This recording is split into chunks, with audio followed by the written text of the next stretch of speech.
Hello everyone, मैं उत्कर्ष और आज हम आपको फन एंड स्टडी विद उत्कर्ष के साथ फेडरलिज्म का पार्ट 2 देखने वाले हैं।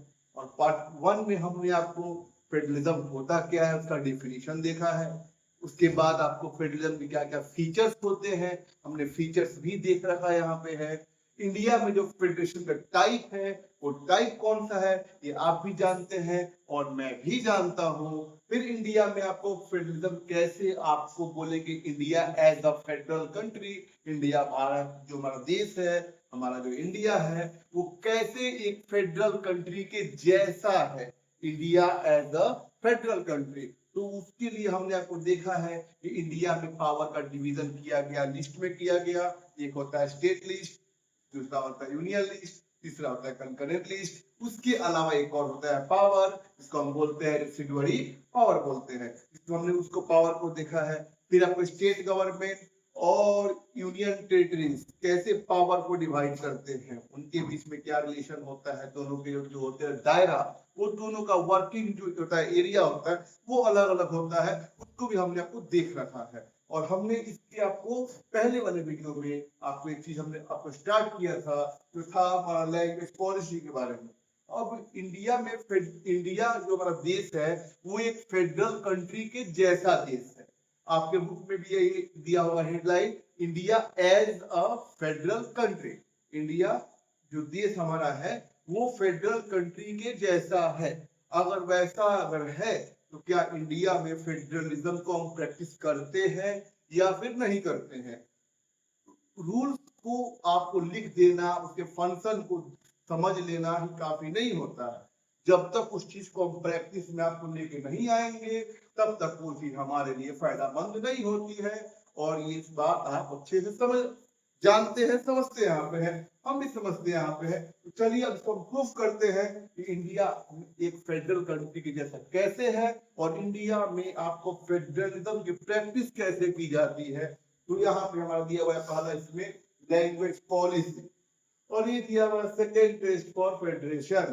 फर्स्ट टेस्ट में आपने देखा था कि लैंग्वेज के बेस पर इंडिया में स्टेट्स बनना स्टार्ट हुए हैं। यानी इंडिया में जो राज्य जो बने, जो स्टेट्स बने हैं वो आपको लैंग्वेज के ही बेस पे आपको बनाया गया। जिसमें पहला हमारा स्टेट लैंग्वेज के जो बेस पे बनता है उसका नाम होता है आंध्र प्रदेश, जो 1956 में इंडिया में एक पहला लिंग्विस्टिक स्टेट बनता है। यानी भाषा के बेस पर, लैंग्वेज के बेस पर जो एक स्टेट बनता है वो स्टेट क्या होता है, नाम बताओ। नाम उसका है आंध्र प्रदेश, जो आपको उस समय एक बहुत बड़ा था एरिया मद्रास का, उससे अलग हुआ और बनता हमारा है आंध्र प्रदेश, जहां का लैंग्वेज है तेलुगु। उसके बाद आपको लैंग्वेज के बेस पर स्टेट बनना शुरू हो गए। जैसे आपको गुजरात और महाराष्ट्र दोनों अलग हुए, वो भी लैंग्वेज के बेस पर। और लैंग्वेज के अलावा लैंडफॉर्म के बेस पे, यानी जैसा जमीनी स्तर है उस बेस पे भी इंडिया में आपको स्टेट्स बने हैं। जैसे उत्तराखंड उत्तर प्रदेश से होकर बना, झारखंड बिहार से होकर बना है, अलग होकर बना यहाँ पे है ना। वैसे नागालैंड पहले आसाम का पार्ट हुआ करता था, बाद में उससे वो आपको अलग हो गया। वैसे ही आपको लैंग्वेज के बेस पर, कल्चर के बेस पे, आपको जो लैंडफॉर्म है उसके बेस पर इंडिया में स्टेट्स बनने शुरू होते हैं। It was our first test, ये पहला टेस्ट था फेडरेशन का। ये दूसरा टेस्ट है लैंग्वेज पॉलिसी आपको फेडरेशन का। सबसे पहले दिया हुआ है शेड्यूल्ड लैंग्वेज। अब समझ जाइए एक बात, इंडिया के रूल बुक के में आपको कुछ हुए हैं, आपको दिए हुए शेड्यूल दिए हुए हैं। शेड्यूल पहला, दूसरा, तीसरा, चौथा, पांचवा, छठा, सातवां, आठवां।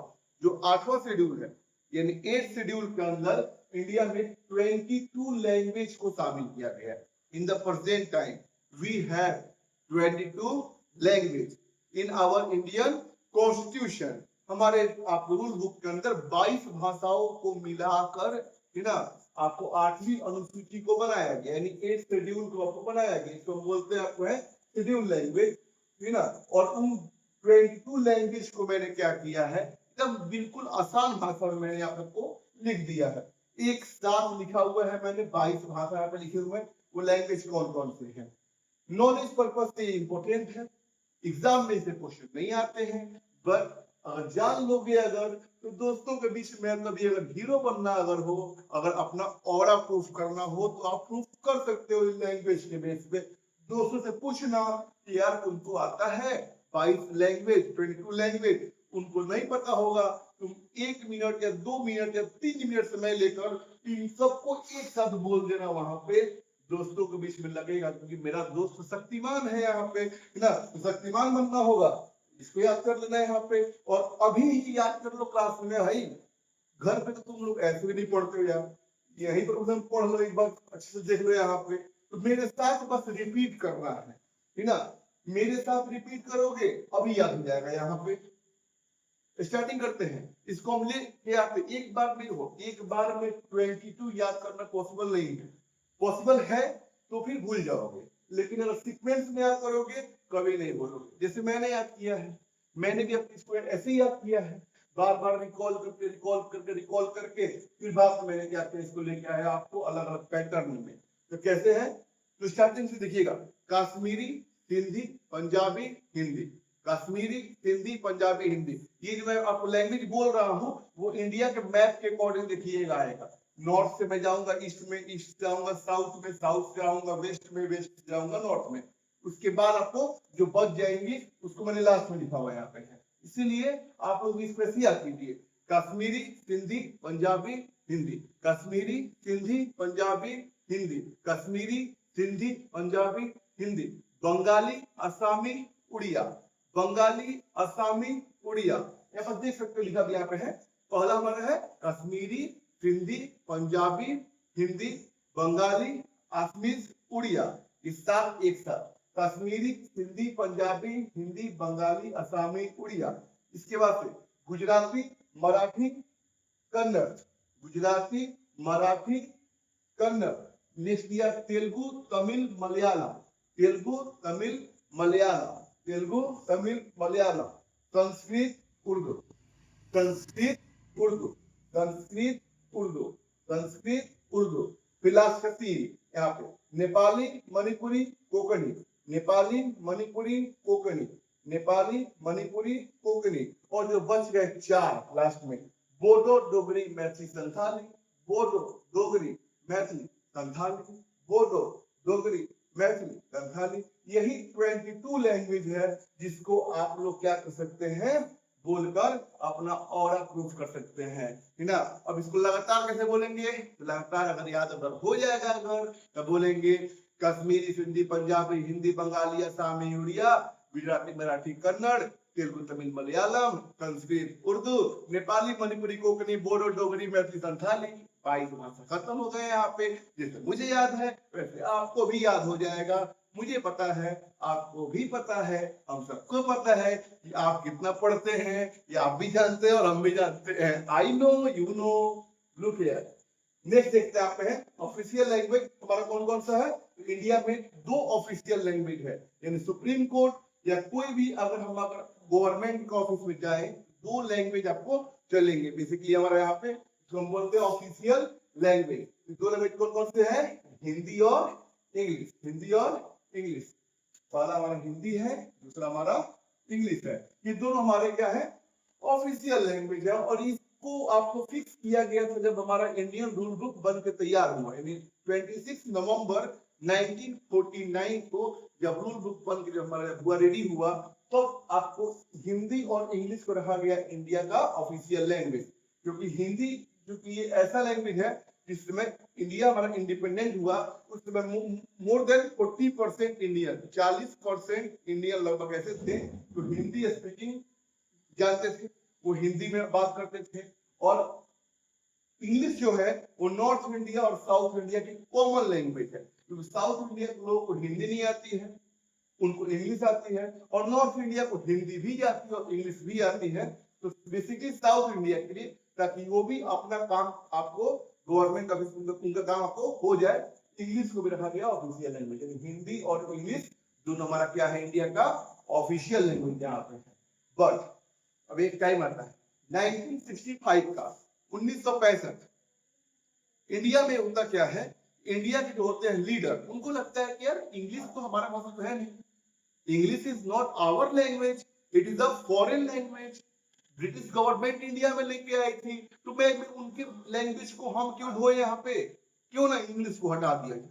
जैसे ये बात होती है कि English, the use of English for official purpose was tried to stop, बंद किया जाए यहाँ पे। इंग्लिश लैंग्वेज आपको होने नहीं चाहिए यहाँ पे, इंग्लिश हमारा लैंग्वेज है ही ना, हम भारत वाले हैं, हमको हिंदी आती है, हमको उर्दू आती है, हमको संस्कृत आती है। हम लोग जब हमारे पास इतने सारे लैंग्वेज हैं, तो फिर हम एक लैंग्वेज जो आपको इंडिया में लेके आया गया ब्रिटिश गवर्नमेंट के द्वारा, उसको हम फॉलो क्यों करेंगे। इसमें कोई आपको गलत बात नहीं थी यहाँ पे। लेकिन याद रखिए, ये जो इंग्लिश लैंग्वेज है वो भले ही आपको हमारे लिए जरूरतमंद नहीं है, लेकिन इंडिया के कॉमन जो है वैसे लोग आपको, है ना, जिनको आपको हिंदी नहीं आती है, संस्कृत नहीं आती है, उर्दू नहीं आती है, इंडिया में इतने सारे लैंग्वेजेस यहाँ पे हैं, इतने सारे भाषाएं हैं, बहुत सारे ऐसे इंडिया में लोग हैं ना जिनको ना हिंदी आती है, ना संस्कृत आता है, ना उर्दू आता है, वो लोग कहाँ जाएंगे। अगर हिंदी में ही अगर ऑफिशियल वर्क होना शुरू हो जाए, तो एक बात सोचो, जो नॉर्थ इंडिया के लोग हैं, जो तमिलनाडु के लोग हैं, जो आंध्र प्रदेश के लोग हैं, है ना, जो आपको लोग हैं कहाँ पे, केरला के लोग यहाँ पे हैं, कर्नाटक के लोग यहाँ पे हैं, जिनका लैंग्वेज आपको, किसी का तमिल है, किसी का तेलुगु है, किसी का मलयालम है, किसी का आपको लैंग्वेज आपको है मराठी, कन्नड़, गुजराती, वो लोग कहाँ जाएंगे। जब जाएंगे मालूम कोर्ट में जाएंगे, यहाँ पे जज साहब बोलेगा तुम्हारा गुनाह क्या है, वो बोलेंगे I know Tamil only, I know Tamil, I know Telugu, I know Malayalam, I don't know how to speak in Hindi. जज साहब ना ना ना, हिंदी में बोलो, केस चलेगा, नहीं बोलोगे कोर्ट रूम से बाहर जाओ, गेट लॉस्ट। जज भी इंग्लिश में बोल दिया गेट लॉस्ट, समझ गए, अरे भाई जज बाहर निकल रहा है, लोग को बुरा लगेगा ना भाई, उनको इंसाफ कहाँ से मिलेगा। बात समझ आ रही है ना, इंसाफ चाहिए यहाँ पे। इंडिया में डेमोक्रेसी है, गवर्नमेंट के अगेंस्ट में बोल सकते हैं यहाँ पे है। उस समय आपको क्या होता है, non Hindi speaking state denied, तो बोलते हैं कि नहीं इंग्लिश बंद कीजिएगा, रिवोल्ट कर देंगे पूरा इंडिया में, पूरा इंडिया में आग लगा दिया जाएगा, हमारा मांग पूरा करो। देश का हमारा जो आर्टिकल 19 है वो हमको बोलता है कि हम अपना ग्रुप फॉर्म करके गवर्नमेंट से डिमांड कर सकते हैं। और सबसे बड़ा बात यही है कि हर इंडियन के पास ये पावर है कि गवर्नमेंट से लड़ सकता है और अपनी जो डिमांड है उनको पूरा करवा सकता है, अगर इंसान के अंदर सच्चाई है तब, है ना। वहां से लोगों ने क्या किया, साउथ इंडिया के लोगों ने, बेसिकली तमिलनाडु के लोगों ने क्या किया, इसको लेकर बोला, और वे चाहते थे इंग्लिश भी आपको ऑफिशियल भाषा में आपको शामिल रहे, यहाँ पे इसको हटाया नहीं जाए यहाँ पे, है ना। बाद में सेंट्रल गवर्नमेंट को इस बात का रियलाइज हुआ कि नहीं, ये जो लोग बोल रहे हैं ये लोग बिल्कुल सही यहाँ पे हैं, इनमें कोई गलती नहीं है। Central government agreed to continue the use of both language, और सेंट्रल गवर्नमेंट ने बोला यहाँ पे नहीं, हिंदी और English both is the official language of India, दोनों का दोनों इंडिया का ऑफिशियल लैंग्वेज रहेगा। और ना उस समय के बाद से लेकर अभी तक कोई हटा इसको नहीं पाया यहाँ पे। इन the present time English is the common language for the world. Approx 2.35 billion people speak in English. लगभग जितना वर्ल्ड का पॉपुलेशन है ना, उसका समझो लगभग 30% ऐसे लोग हैं जो अभी के टाइम में आपको इंग्लिश बोलते हैं। तो ये हमारा वर्ल्ड का कॉमन लैंग्वेज है। अरे आप भी सोचो, इंग्लिश हमारा भाषा नहीं यहाँ पे है, लेकिन अगर हम कभी जाए यूरोप जाए, हम कभी अमेरिका जाए, हम ऑस्ट्रेलिया जाए, हम किसी और कंट्री में जाए, अगर वहां पे हमको इंग्लिश अगर नहीं आता है यहाँ पे, तो तब क्या होगा, वहां पे हम बोलेंगे हिंदी में, ना वो समझेंगे, वो बोलेंगे इंग्लिश में, ना हम समझेंगे, फिर हमारा भी तो बात आपको आगे जाके आपको सुना नहीं जाएगा। और हम अपने देश के लोगों को बोल सकते हैं कि आप हिंदी में समझो, बोलो। मान लो हम फोर्स अगर इंडिया में करते भी हैं, हम यूरोपियंस को कैसे फोर्स करेंगे कि तुमको हिंदी ही बोलना है यहाँ पे। कहीं ना कहीं उनका कल्चर अलग है ना, हमारा कल्चर अलग है। हमारे अपने जो देश है इसमें हमको अपने जितने सारे आपको लैंग्वेजेस है उस पर हमको गुमान है, भाई हमको हमारा लैंग्वेज आता है, वैसे उनका भी गुमान है आपको होगा। लेकिन दोनों के बीच में अगर कन्वर्सेशन करना अगर होगा, बातचीत करनी होगी, तो उसके लिए कॉमन लैंग्वेज होना चाहिए, है ना। इसीलिए आपको इंग्लिश को भी कई मानते हैं कि English is the common language for the world. इसीलिए इंग्लिश सीखना भी आपके लिए क्या है, बहुत जरूरी है। यहाँ पे ऐसे भी लैंग्वेज का काम ही होता आपको है अपने विचारों का आदान प्रदान करना। पढ़े हो नहीं आपको लोग भाषा किसे कहते हैं, हिंदी में पढ़ते होंगे है ना। अपने विचारों के आदान प्रदान करने की प्रक्रिया को भाषा कहते हैं, है ना। हमारे मास्टर बड़ी मार मारे थे हिंदी वाले, बड़ी याद करवाए थे भाषा किसे कहते हैं, है ना।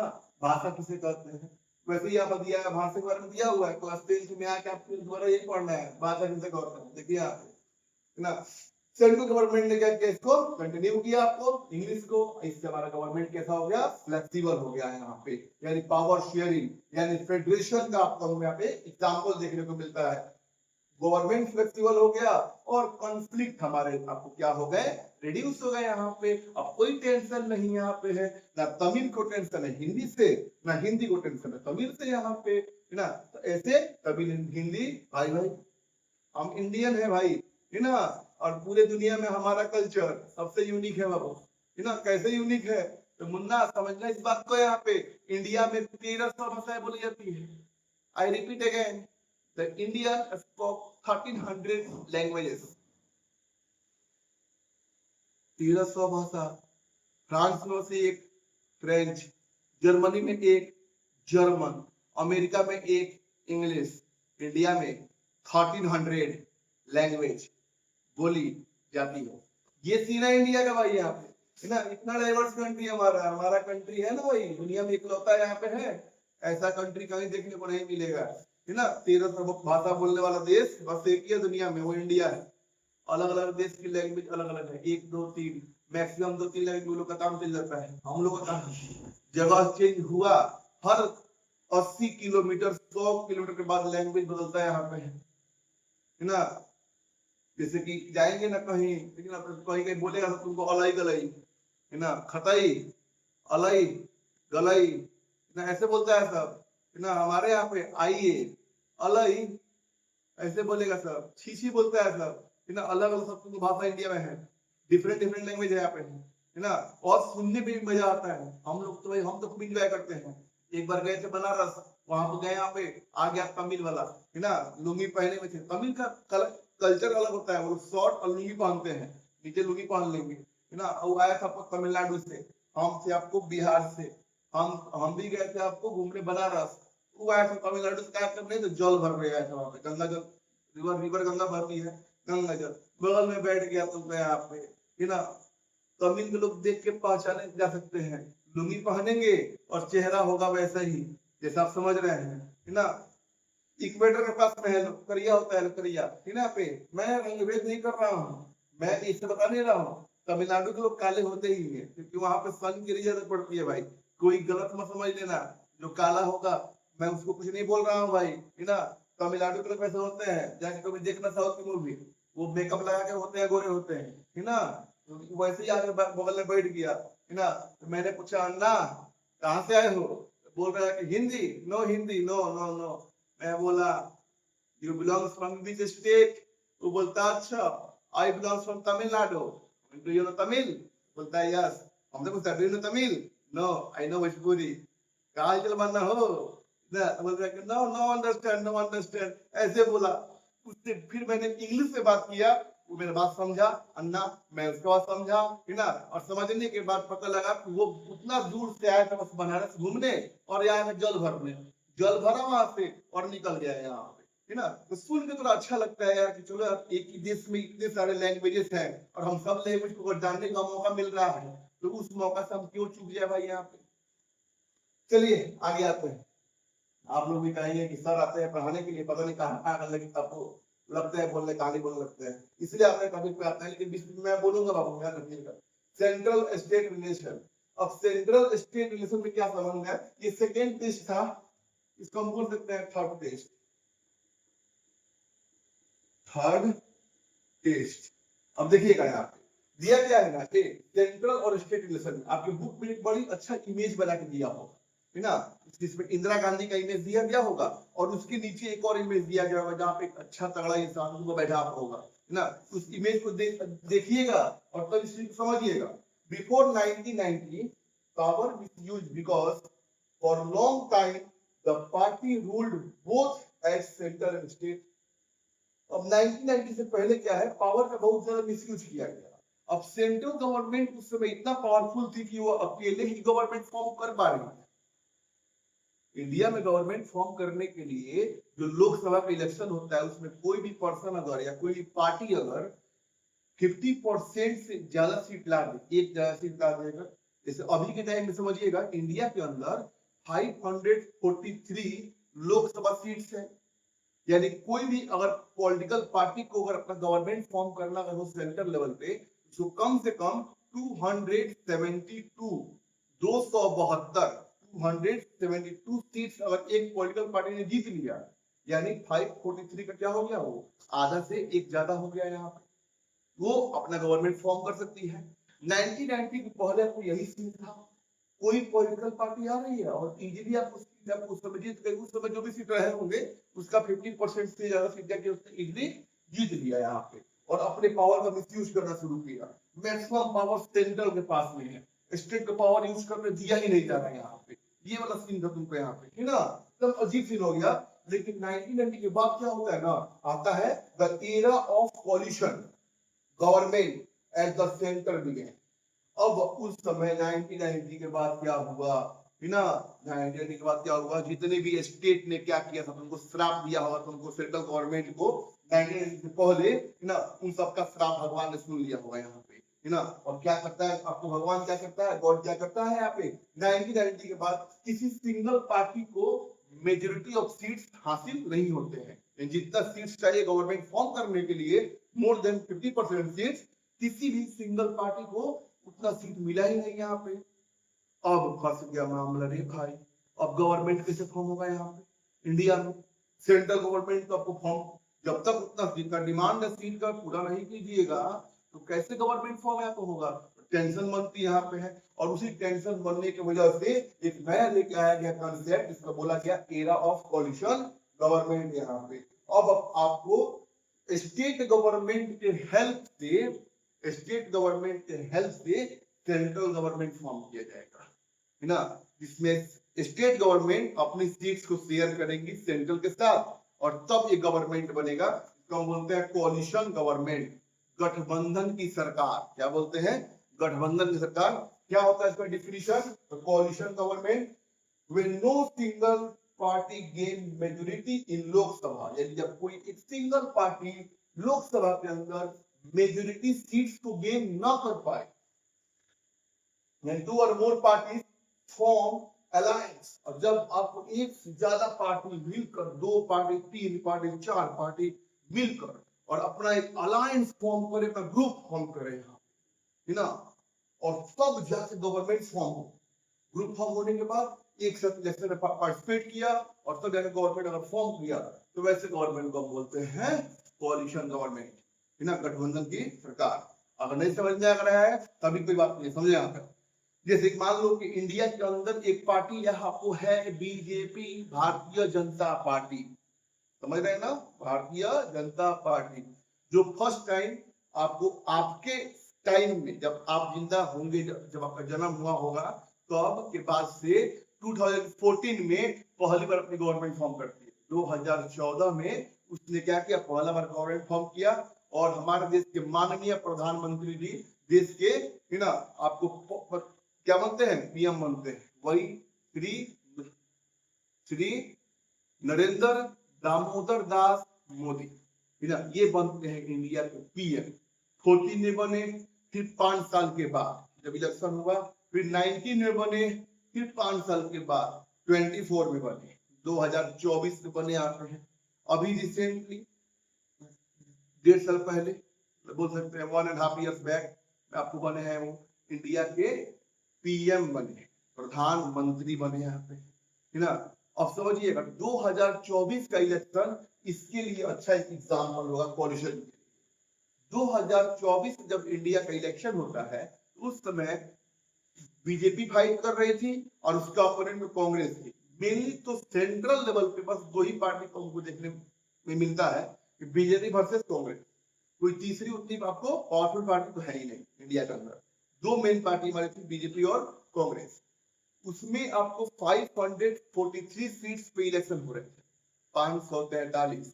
किसी एक पार्टी को कम से कम 272 सीट यानी 272 सीट्स लेके आना था, लेकिन ना ही बीजेपी और ना ही कांग्रेस जो सीट गेन किया। बीजेपी के हाथ में आते हैं 243 सीट्स लगभग आते हैं, कांग्रेस के पास में मिलता है 99 सीट, 99 सीट मिलती है कांग्रेस को, और बाकी सीट आपको जो अदर्स पार्टी होती है उनको मिलता है यहाँ पे, जिसमें बिहार की एक नंबर जेडीयू भी थी और आंध्र प्रदेश की TDP party, TDP Telugu Desam party, Bihar की जेडीयू जनता दल यूनाइटेड, ये पार्टी पार्टिसिपेट करती है यहाँ पे।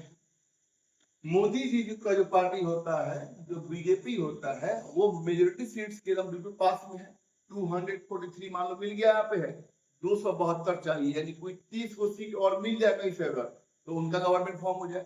तो उस समय बीजेपी ने क्या किया, बिहार की जो आपको जेडीयू पार्टी है, आंध्र प्रदेश की टीडीपी पार्टी है और कुछ अदर पार्टियों का हेल्प लेकर और तब क्या किया उसने 290 प्लस सीट्स को क्या किया, जीता यहाँ पे, यानी उनके सहयोग से, उनके कॉपरेशन से क्या किया, अपना गवर्नमेंट को फॉर्म किया 2024 में।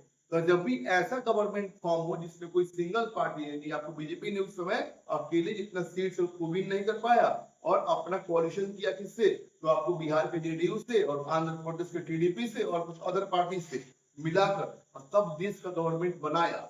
अगर ऐसा कुछ भी गवर्नमेंट बनता है समझना है उसको क्या बोलते हैं, कोalition गवर्नमेंट बोलते हैं यहाँ पे है। आई होप अब समझ में आपको आ गया होगा विथ एग्जांपल, बट एग्जाम में कभी कभी इसका डिफिनीशन दे देता है ना, what do you know about कोalition government, क्या समझते हैं या डिफाइन कोalition गवर्नमेंट क्या होता है, इसके लिए बस डिफिनीशन लिख लीजिएगा यहाँ पे है ना अपने नोट्स में, ताकि आपको याद रहेगा यहाँ पे। समझ में आ गया है? चलिए मूव करते हैं नेक्स्ट टाइम। नेक्स्ट टॉपिक हमारा क्या है, नेक्स्ट टॉपिक हमारा है decentralisation in India. Next topic क्या है, डिसेंट्रलाइजेशन इन इंडिया। इंडिया में डिसेंट्रलाइजेशन क्या होता है भाई, डिसेंट्रलाइजेशन इतना लंबा स्पेलिंग है यार, DECENTRALIZATION, बाप रे बाप इतना लंबा स्पेलिंग। डिसेंट्रलाइजेशन क्या होता है, हिंदी में बोल देंगे है ना, इंडिया में जो है वो डिसेंट्रलाइजेशन मतलब होता है ना, आप जो पावर्स है, शक्तियों का विकेंद्रीकरण, ठीक है, और आपके साइड होकर निकल गया होगा, आया होगा ऐसे, पता नहीं क्या बोल दिए हम है ना, पे समझिए क्या होता है यहाँ पे है, उतना हिंदी नहीं जानना है भाई, ठीक है ना, जैसे ठीक है यहाँ पे आप लोग के लिए नहीं ठीक है। When power is taken from center and state and is given to local government, जब कुछ पावर सेंट्रल से कुछ पावर स्टेट से लेकर और दे दिया आपको एक लोकल गवर्नमेंट, उसको हम बोलते हैं डिसेंट्रलाइजेशन। क्या बोलते हैं, डिसेंट्रलाइजेशन। अब देखो यहाँ पे एक और कंसेप्ट यहाँ पर है ना, इंडिया में अभी जब देखते हैं गवर्नमेंट का लेवल, तो हम बोलते हैं कि इंडिया में 3 लेवल की गवर्नमेंट है, central government, state government, local government. ये लोकल गवर्नमेंट बहुत पहले नहीं थी, मतलब कि 1992 से पहले, 1992 के पहले ये हमारा थी ही नहीं यहाँ पे है ना, इसको ऐड ही किया गया है 1992 में। यहाँ जब इंडिया का रूल बुक बन रहा था, जब रूल बुक बन के रेडी हुआ, वो समय था 26 नवंबर 1949, और उस समय हमारे देश के जो थे राष्ट्रपिता है ना, जिनको हम बोलते हैं महात्मा गांधी, उस समय वो आपको थे नहीं, महात्मा गांधी जी का उसके पहले आपको डेथ हो गया 30 जनवरी 1948 को नाथूराम गोडसे के द्वारा आपको दिल्ली के बिरला मंदिर में जब वो बाहर निकल रहे थे, तो उनको क्या किया गया, शूट करके मार दिया गया उनके द्वारा। अगर महात्मा गांधी अगर उस समय जिंदा रहते, उनको नहीं मारा गया रहता, उनको मारने में थोड़ा और अगर लेट होता, 1 साल के बाद अगर मारा गया रहता, अगर है ना 1949 अगर आ जाता, रूल बुक बन जाता है, अगर देख लेते तब भले मरते अगर वो है ना, तब आपको उस समय हमारे इंडिया में ये कॉन्सेप्ट को ऐड महात्मा गांधी के द्वारा किया गया रहता। महात्मा गांधी बेसिकली यही बात बोलते थे कि इंडिया के जो गाँव है, जो आपको लोकल पीपल है, पहले उनकी डिमांड हमको पूरी करनी होगी। जब तक इंडिया का विलेज का डेवलपमेंट नहीं होगा, इंडिया के गांव का डेवलपमेंट नहीं होगा, तब तक देश का डेवलपमेंट होना पॉसिबल नहीं है। ये महात्मा गांधी का एक ड्रीम था उस समय है ना। लेकिन खैर ये इंडिया के लिए आपको बहुत ही आपको शोक की बात रही उस टाइम पे कि महात्मा गांधी को गोली मार दिया गया यहाँ पे। खैर क्यों मारा गया, क्या हुआ उस समय, ये बात की बात यहाँ पे अगर इस पर्सपेक्टिव से देखे अगर तो महात्मा गांधी को उस समय अगर रहते तो शायद ये चेंज बहुत पहले हो गया रहता है ना, लेकिन ये बहुत लेट से आया है। 1992 में इंडिया में लेके आया गया लोकल गवर्नमेंट। तो अभी अब टाइम आप लोग देखते हैं ना, पंचायत मुखिया सरपंच जो देखते हैं आप लोग हैं ना, ये आपको पहले नहीं था, अभी हम देख पा रहे हैं क्योंकि 1992 में इसको लेके ही आया गया इंडिया में यहाँ पे। और जब लेके आया गया इससे 5 इंपोर्टेंट किया गया, चेंज किया गया है ना। और मेरा ये दावा है ये टॉपिक हमारे लिए बहुत ज्यादा पूछाने वाला है, इंपॉर्टेंट होने वाला है। हम इसमें पढ़ लीजिएगा ढंग से आप लोग, क्योंकि इससे क्वेश्चन एग्जाम में आपको डायरेक्ट पूछता है यहाँ पे ना कि क्या क्या चेंजेस किए गए 1992 में आपको, है ना, और क्या क्या लॉ लेके आए गए। इसमें बेसिकली 5 हमको याद रखना है, यहाँ पे है 5 आपको यहाँ पे है ना। और क्या है तुमको समझिएगा, ये मैं बात कर रहा हूँ पंचायत लेवल पे तो मुखिया सरपंच आते हैं, और आपको टाउन लेवल पे जिसमें आपको आता है म्यूनिसिपालिटी और म्यूनिसिपल कॉर्पोरेशन आता है इसमें, है ना। फिलहाल अभी इसको समझना भी हमको है आगे क्या होता है ये, पर समझिए लोकल गवर्नमेंट में क्या क्या चेंज किया गया उस समय है। तो hold regular election to local government, यानी जैसे आपको स्टेट के लिए हर 5 साल में इलेक्शन होती है, सेंट्रल में भी आपको हर 5 साल पर इलेक्शन होती है, उसके आपको लोकल में भी आपको हर 5 साल पर, यानी रेगुलर इलेक्शन को आपको लोकल गवर्नमेंट में आपको कंडक्ट किया जाएगा। पहला पॉइंट है ना, hold regular election to local government. Point number 2 क्या दिया है, seats are reserve for SC and ST and OBC, यानी आपको कुछ ना कुछ सीट्स आपको रिजर्व रहेंगे। जिस एरिया में एसटी का नंबर ज्यादा है उस एरिया में एसटी का कुछ सीट्स आपको क्या रहेंगे, आपको रिजर्व रहेंगे। तो जहाँ एसटी का नंबर ज्यादा है आपको उसके लिए तो रिजर्व रहेंगे, और जहाँ ओबीसी है उनके लिए कुछ आपको सीट्स आपको रिजर्व किया जाएगा। यानी आरक्षण दिया गया है कि इस एरिया में गांव से आपको जो इस कास्ट के लोग होंगे वो इलेक्शन में खड़े हो सकते हैं ना, उनके लिए कुछ सीट आपको फिक्स कर दिया। तीसरा हमारा है 1/3 seats are reserve for women, यानी जितना भी आपको एक स्टेट में गांव होंगे उसमें जितना भी आपको पंचायत होंगी उस पंचायत में जितना भी सीट होगा उन सीट का 1/3 1/3 लगभग 33% 33% सीट्स को किया गया रिजर्व। किसके लिए, तो वीमेन के लिए, यानी महिला जो होंगी, जो वीमेन होगी वो अपने एरिया से आपको चाहे चेयरमैन का पोस्ट हो शहर में, चेयरमैन या मेयर का पोस्ट हो शहर के लिए, गांव में जो पोस्ट होता है मुखिया का होता है, सरपंच का होता है, पंच का होता है ना, वार्ड मेंबर जिसको बोलते हैं हम लोग, है ना, उनके लिए आपको 1/3 सीट आपको रिजर्व कर दिया गया है। और बाद में सेंट्रल गवर्नमेंट ने बात बोला यहाँ पे कि कोई स्टेट गवर्नमेंट को लगता है कि हमको महिलाओं के लिए वीमेन्स के लिए अगर आरक्षण को बढ़ाना चाहिए यहाँ पे तो वो बढ़ा सकते हैं। इसके बाद बिहार गवर्नमेंट का आपको आता है, जब बिहार में आपको आते हैं हमारे सीएम नीतीश कुमार, उन्होंने क्या किया, बिहार में 50% सीट्स को 50%, जो 33% सीट्स था उसको और बढ़ा के 50% सीट्स को क्या किया, रिजर्व कर दिया बिहार में वीमेन के लिए, पंचायती राज में, है ना, लोकल गवर्नमेंट में, ना। ये सीट का रिजर्व किया गया यहाँ पे, जो बिहार का सबसे बड़ा स्टेप रहा है यहाँ पे वीमेन को, जो लोग है जो वीमेन्स है उनके एम्पावरमेंट के लिए, उनके डेवलपमेंट के लिए, जो हमारे बिहार के सीएम थे आपको नीतीश कुमार, उनके द्वारा ये स्टेप लिया गया है। याद रखिएगा ये चीज आपको कौन किया है, नीतीश कुमार की है बिहार के अंदर। State election commission conduct election for panchayat and municipality, और जो इलेक्शन कंडक्ट करता है वो एमएलए के लिए एक स्टेट में, ना, जो स्टेट गवर्नमेंट फॉर्म करने के लिए जो इलेक्शन कंडक्ट करते हैं state election commission, state election commission वही state election commission of panchayat में लोकल गवर्नमेंट में आपको क्या करेंगे, इलेक्शन को कंडक्ट करेंगे। उनके आपको सुपरविजन में आपको शहरों के लिए जो आपको होता है पोस्ट होता है वार्ड के मेंबर, और आपको चेयरमैन या फिर मेयर वो जो पोस्ट होता है, और जो गांव के जो पोस्ट होता है उन सबका जो भी इलेक्शन होगा इन सबका जिम्मेवारी रिस्पॉन्सिबिलिटी किसका होगा, तो स्टेट इलेक्शन कमीशन का यहाँ पे होगा। और 5वां पॉइंट क्या दिया है, तो state government are required to share some power and revenue with local government, यानी जो भी आपको टैक्स से इनकम होता है किसी स्टेट गवर्नमेंट का, उस टैक्स का कुछ परसेंटेज, कुछ शेयर किसको देना है, लोकल गवर्नमेंट को देना है, ताकि वो भी अपने एरिया में रोड्स बनवाना है, स्ट्रीट लाइट लगवाना है, नाला बनवाना है ना, ये सभी डेवलपमेंटल वर्क आपको वो लोग कर सके यहाँ पे। है ना। ये 5 पॉइंट आपके लिए क्या रहने वाले हैं, इंपॉर्टेंट रहने वाले हैं यहाँ पे है। इसको आप क्या करेंगे, लिख भी लेंगे और अच्छे से याद भी कर लेना आपको है। इसको भूलिएगा नहीं आप लोग, क्योंकि ये आपके लिए बहुत ज्यादा इंपॉर्टेंट रहने वाले हैं यहाँ पे। और बस 2 चीजें अगर समझ जाए अगर हम, हमारा चैप्टर क्या हो जाए, समाप्त हो जाएगा यहाँ पे। पहला, स्ट्रक्चर ऑफ पंचायत, पंचायत होता क्या है। और अक्सर बच्चों को इसमें डाउट आता है, इसीलिए मैंने क्या किया, सूत्र और आसान बनाने के लिए एक बस मेरा प्रयास यहाँ पे है क्योंकि ये टॉपिक आपके पास पहुंच जाए। डेफिनेशन तो यार बुक में लिखा ही हुआ है ना, ऐसे अगर समझ में नहीं आएगा तो आप लोग के पास लास्ट ऑप्शन क्या है, उसको रख लेना, एग्जाम पर्पस से इंपॉर्टेंट है। लेकिन समझ लोगे ना अगर, ये तो 10th के बाद भी आपको दिमाग में रहेगा अगर, तो डिबेट करने में या कंपटीशन के एग्जाम में कभी जाओगे फ्यूचर में, या फिर कभी घर पे बैठे हो, घर के लोग बात कर रहे हैं इसके बारे में, तो आपको भी समझ में आएगा, अच्छा मैंने 10th क्लास में ऐसे ऐसे मैंने पढ़ा हुआ था, ऐसा ऐसा होता है यहाँ पे है ना। तो कभी भी नॉलेज कभी आपको है ना बेकार नहीं होती यहाँ पे।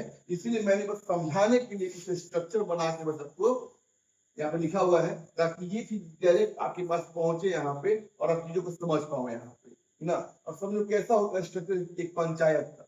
तो पंचायत में जो सबसे जो होता है ना छोटा लेवल, पंचायत का मतलब एक गाँव पे, और इक्वली समझ लेते हैं। कोई मान लीजिए गाँव है, इमेजिन कर लीजिए अगर आप किसी गाँव से बिलोंग करते हैं, उसकी इमेजिन कर लीजिए, या फिर अपने माइंड में किसी गाँव का नाम सोच लीजिए, कभी नाम सुने हो।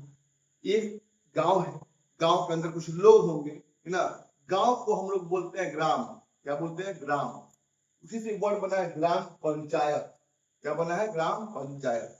ग्राम पंचायत और समझिए एक गांव यानी एक विलेज, एक ग्राम, फिर कुछ और ग्राम होंगे, फिर कुछ और ग्राम होंगे, यानी कुछ 2-3 गांव को मिलाकर, 2-3 गांव को मिलाकर हम बनाते हैं ग्राम पंचायत।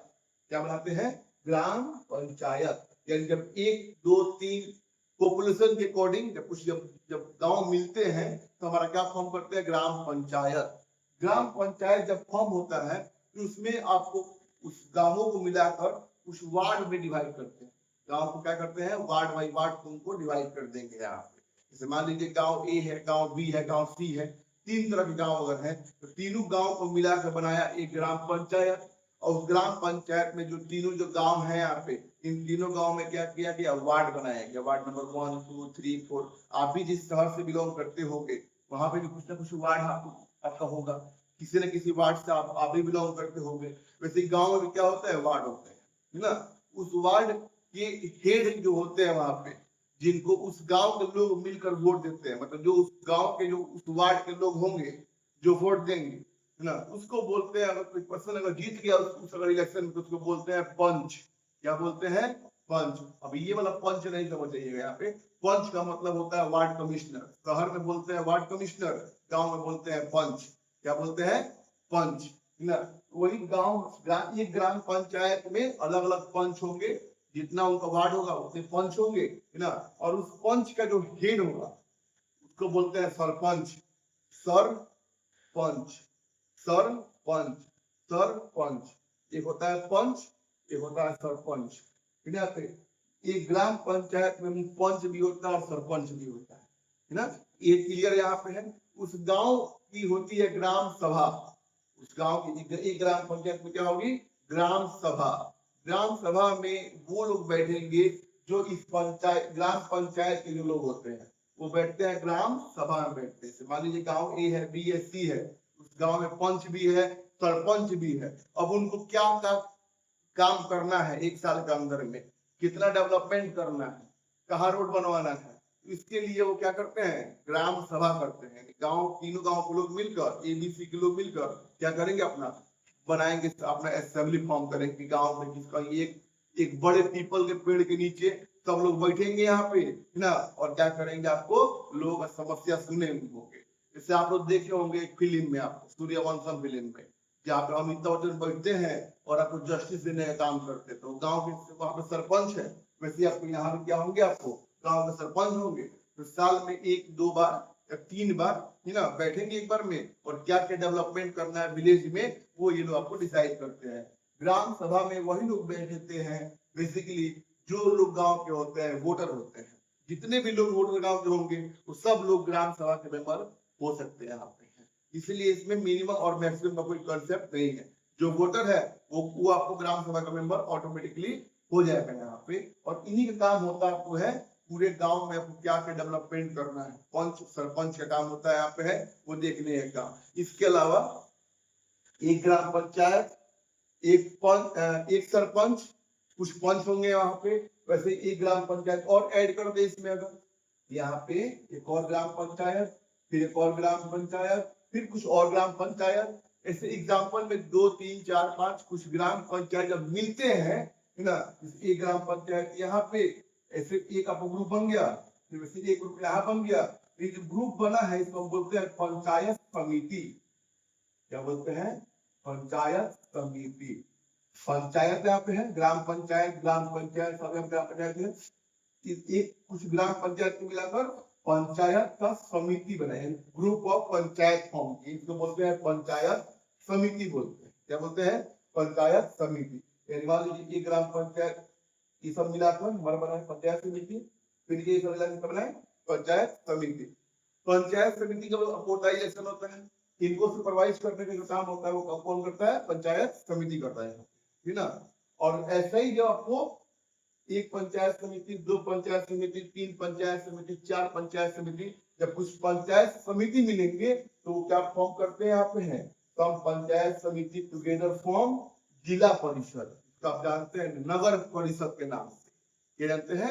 नगर परिषद के नाम से उसको हम बोलते हैं जिला परिषद। और जो जिला परिषद के जो हेड होगा वो इन सब का हेड होगा, इन सब का क्या होगा? हेड होगा। जो जिला परिषद का हेड होगा इसको हम बोलते हैं MLA, MLA member of legislative assembly, member of legislative assembly. और हिंदी में बोलते हैं विधायक, वही विधायक जिसको अक्सर बिहार में बोलते हैं चच्चा विधायक है हमारे, है ना, वही वाला विधायक यहाँ पर हमको बोल रहा है ना। यानी एक जिला परिषद का जो होता है सुप्रीम लीडर वो कौन होता है? तो MLA होता है। अब समझिए विधायक का पावर कहां से कहां तक, एक शहर से लेकर एक पंचायत समिति, पंचायत समिति के अंदर, है ना, क्या होंगे? ग्राम पंचायत, ग्राम पंचायत के अंदर, एक ग्राम पंचायत के अंदर 4-5 गांव है, जितने सब में क्या होंगे? आपको सरपंच होंगे, क्या होंगे? सरपंच होंगे, पंच होंगे। इन सब का हेड होता है कौन? हमारा MLA होता है, मेंबर ऑफ लेजिस्लेटिव असेंबली होता है ना। आप जिस एरिया से बिलोंग कर रहे होंगे वहां पर कोई ना कोई MLA होगा। समझिए एक जिला परिषद का क्या हमारा है? हेड ऑफ होता है यहाँ पर, ठीक है। एक जिला परिषद का हेड होता है क्या बोलते हैं? आपको क्या बोलेंगे? उसको बोलते हैं MLA, है ना, विधायक बोलते हैं, मेंबर ऑफ लेजिस्लेटिव असेंबली बोलते हैं। इसके बाद जो हमारा रहता है स्ट्रक्चर उसको बोलते हैं म्युनिसिपैलिटीज बोलते हैं। तो शहर में क्या होते हैं? म्युनिसिपैलिटी होते हैं। गांव में जैसे होता है आपको यहाँ पर ग्राम पंचायत, पंचायत समिति, तो फिर शहर में होते हैं म्युनिसिपैलिटी होते हैं। इसको बेसिकली हम लोग 2 लेवल पर जानना यहाँ पे है। एक होता है म्युनिसिपल कॉर्पोरेशन, जो छोटा लेवल में होगा, म्युनिसिपल काउंसिल, म्युनिसिपल काउंसिल को हम बोलते हैं नगर परिषद। क्या बोलते हैं? नगर परिषद। जैसे आप किसी एक शहर से बिलोंग कर रहे हैं जो नगर परिषद में है, जैसे उस शहर के अंदर जाएंगे, मान लीजिए आपके शहर का नाम है ABC, तो लिखेगा ABC नगर परिषद आपका हार्दिक अभिनंदन करता है, वेलकम टू ABC नगर परिषद। ऐसे अगर बोर्ड दिखाई दे समझिए कि आप इस चीज समझ रहे हैं, क्या है? म्युनिसिपल काउंसिल, है ना। वैसे आपको एक शहर को भी आपको क्या करते हैं हम लोग? वार्ड में डिवाइड करते हैं। एक शहर को क्या करते हैं? 1 2 3 4 5 6 10 20 50 वार्ड में जाती है, वार्ड में उस सभी वार्ड के मेंबर को बोलते हैं, जो आप इलेक्शन में खड़े होते हैं। एक वार्ड में होता है हेड, उसको हम बोलते हैं वार्ड कमिश्नर। क्या बोलते हैं? वार्ड कमिश्नर बोलते हैं यहाँ पे। हर वार्ड का एक क्या होगा? वार्ड कमिश्नर होगा। और उसी म्युनिसिपल काउंसिल में जो सभी वार्ड का जो होगा हेड होगा, जो सभी वार्ड कमिश्नर जो हेड होगा उसको हम क्या बोलते हैं? आपको चेयरमैन। क्या बोलते हैं? चेयरमैन। हिंदी में बोलते हैं सभापति। क्या बोलते हैं? सभापति बोलते हैं यहाँ पे है ना, चेयरमैन बोलते हैं यहाँ पे। चेयरमैन किसके अंदर में आएंगे? तो म्युनिसिपल काउंसिल के अंदर में आएंगे। तो इनसे बड़ा होता है जब वही किसी शहर का पॉपुलेशन बहुत बड़ा हो जाए और वो टाउन ना होकर सिटी बन जाए। टाउन मतलब छोटा, सिटी मतलब बड़ा, जब सिटी बन जाए, जब पॉपुलेशन बढ़ जाए ना, तो वहां पे आपको जो होंगे वार्ड की जो संख्या होगी वो भी हमारी बढ़ जाएगी, नंबर ऑफ वार्ड बढ़ेंगे। तो हम बोलते हैं म्युनिसिपल कॉर्पोरेशन। क्या बोलते हैं? Municipal corporation. और म्युनिसिपल कॉर्पोरेशन के जो हेड होते हैं उनको हम बोलते हैं मेयर। क्या बोलेंगे? मेयर बोलेंगे। पोस्ट का नाम हो जाता है चेंज, उसको हम बोलते हैं मेयर, और इनको बोलते हैं हम लोग चेयरमैन। क्या बोलते हैं? चेयरमैन बोलते हैं। ये हमारा स्ट्रक्चर किसका हो जाएगा? म्युनिसिपैलिटीज का हो जाएगा। आई होप आपको ये दोनों कॉन्सेप्ट समझ में आ गया हो। अगर नहीं भी अगर आया है तो वीडियो को थोड़ा सा बस बैक कर लीजिए, दिक्कत नहीं होगा, है ना। अब फिर से जाके इसको समझ लीजिएगा क्या दिया हुआ है यहाँ पे। और फिर भी नहीं अगर आता है तो एक बार और बैक कर लीजिएगा, है ना। फिर भी समझ नहीं अगर आया तब अब बैक मत कीजिएगा, आप कमेंट बॉक्स में क्या कीजिएगा, अपना डाउट बस लिख दीजिएगा। I am available for you any time. जब भी आपको लगे कोई डाउट आप हमको पूछिएगा, हम बताएंगे। ये मेरा फर्ज है बताना एज ए टीचर, है ना। मैं किसी को द्वारा समझा दूं यहाँ पे, है ना। अब ये हमारा चैप्टर क्या हो गया है? एंड हो गया है। अभी तक हमको लगता है सब कुछ हो ही गया है ना, सब कुछ कंप्लीट हो गया है ना। फिर भी आपको लगता है कि कुछ कुछ टॉपिक्स में और ऐड होना चाहिए, तो आपका सजेशन हमारे लिए बहुत ही अच्छा रहेगा, हमारे वीडियो के लिए, हमारे लिए भी, है ना। आप अपना सजेशन, अपना मूल्यवान सजेशन हमारे कमेंट बॉक्स में ड्रॉप कर सकते हैं, यहाँ पे है ना। उसको मेरी टीम के द्वारा, यानी मेरे द्वारा, मेरी टीम बस मैं ही हूँ, ठीक है ना भाई, तो मेरे द्वारा ही बस आपको देखा जाएगा यहाँ पे, और देखकर उसके ऊपर जल्द जल्द काम किया जाएगा मेरे द्वारा, है ना। और उसका आपको मिलेगा आउटकम, आपको देखने को मिलेगा क्या हुआ, है ना, मेरे द्वारा, है ना। इतना पढ़ कर लीजिए, एक बार कंप्लीट कर लीजिए, है ना। इसको क्या कीजिएगा, नोट्स फॉर्म में लिख लीजिएगा, और यार मन करे तो यार दबा देना बटन को, है ना, प्रेस कर देना यहाँ पे। और वीडियो अच्छा लगता अगर हो, चीजें समझ में आती हो, तभी अगर एक लाइक भी कर देना यहाँ पे। और चाहते अगर हो तुम्हारे दोस्त भी अगर इस चीज को समझे, अगर जाने यहाँ पे, एक बार उसे शेयर करना, है ना, वीडियो पे यहाँ पे, ताकि वीडियो आपको हर घर पहुंचे यहाँ पे, है ना।